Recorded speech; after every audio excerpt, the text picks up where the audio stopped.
Hello बच्चों, let's see this question. This question says inbreeding is possible between two members of. जो inbreeding होती है वो possible होती है किस rank के members है? A order, B family, C genus, D species. So let's see the key concept involved here.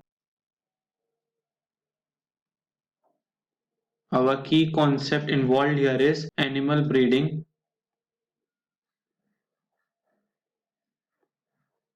Animal breeding में क्या होता है?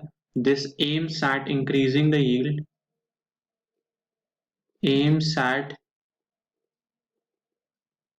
increasing the yield of animals, the yield of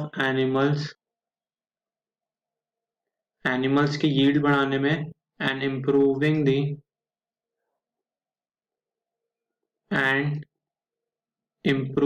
the desirable qualities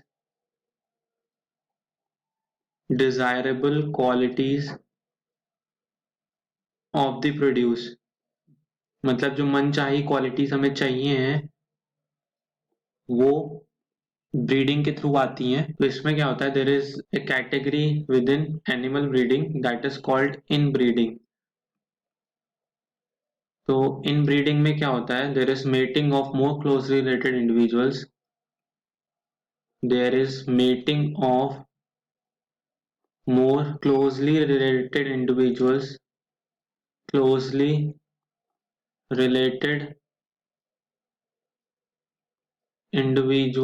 within same breed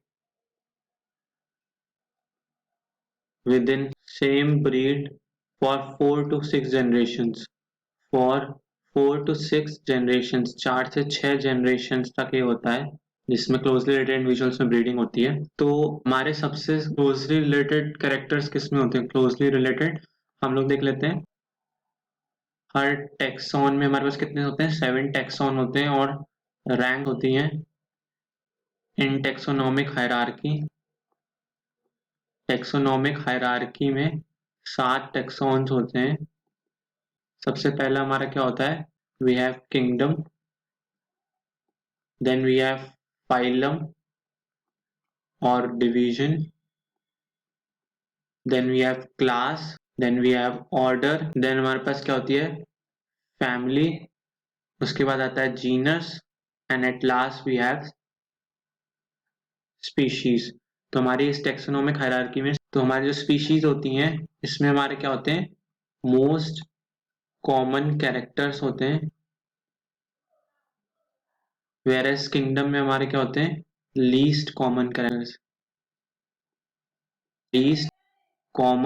characters. तो हमारी जो inbreeding होती है वो क्लोजली रिलेटेड इंडिविजुअल्स में होती है. तो हमारे सबसे ज्यादा क्लोजली रिलेटेड इंडिविजुअल्स कौन से हैं? We have species. ऑप्शंस देख लेते हैं. Inbreeding is possible between two members of a order, no ये ऑप्शन गलत है. बी फैमिली, नहीं ये भी गलत है. ऑप्शन सी जीनस, नहीं ये भी गलत है. डी स्पीशीज, यस हमारा ऑप्शन टोटली राइट है. So our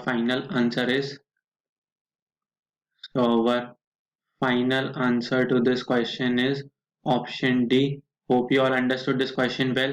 Best of luck. Thank you.